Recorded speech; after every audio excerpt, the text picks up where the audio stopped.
America, Israel, Iran യുദ്ധം തുടങ്ങിയതിനു ശേഷം ഇറാന്റെ വമ്പൻ രോഷപ്രകടനമാണ് നമ്മൾ കണ്ടുകൊണ്ടിരിക്കുന്നത് എന്നുള്ള റിപ്പോർട്ടുകളാണ് ലഭിക്കുന്നത്. മധ്യപൂർവ്വദേശ യുദ്ധം രൂക്ഷമാകുന്ന സാഹചര്യമാണ് നിലവിലുള്ളത്. വൻതോതിലുള്ള ഇസ്രായേൽ ആക്രമണത്തിനെതിരെ ഇറാൻ ശക്തമായി തന്നെ തിരിച്ചടിച്ചുകൊണ്ടിരിക്കുകയാണ്.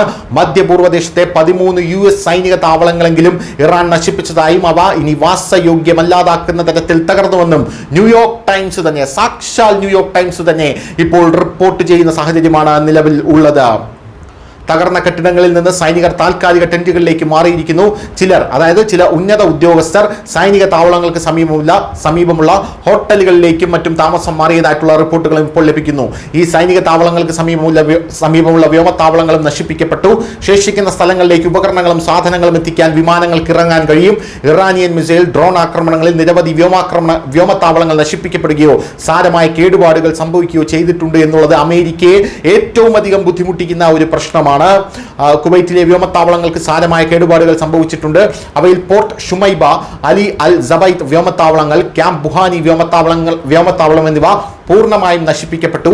ഈ വ്യോമത്താവളങ്ങൾ ഇറാനിയൻ അതിർത്തിയോട് ചേർന്നുള്ളതിനാൽ ഇറാൻ അവയ്ക്കടുത്ത് കനത്ത ആക്രമണം തന്നെയാണ് അഴിച്ചുവിട്ടിരിക്കുന്നത്.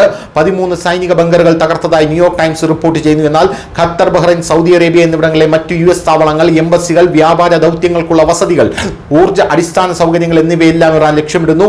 ഇവയെല്ലാം സൈന്യവുമായി ബന്ധപ്പെട്ടിരിക്കുന്നു. മിസൈലുകളും ഡ്രോണുകളും ഉപയോഗിച്ചാണ് ഇപ്പോൾ ആക്രമണം നടത്തുന്നത് എന്നുള്ളതാണ് പ്രധാനപ്പെട്ട കാര്യം.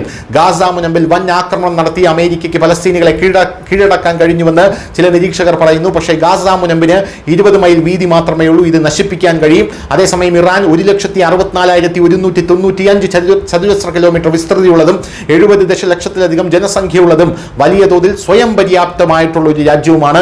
ഇത് നശിപ്പിക്കാൻ കഴിയില്ല എന്നുള്ളതാണ് പ്രധാനപ്പെട്ട കാര്യം. എന്തു തന്നെയായാലും ഇറാൻ യുദ്ധം ദിനംപ്രതി രൂക്ഷമാവുകയാണ്. സമാധാനം ചക്രവാളത്തിൽ പോലും കാണാൻ സാധിക്കുന്നില്ല എന്നുള്ളതാണ് പ്രധാനപ്പെട്ട കാര്യം. News desk, news Malayalam.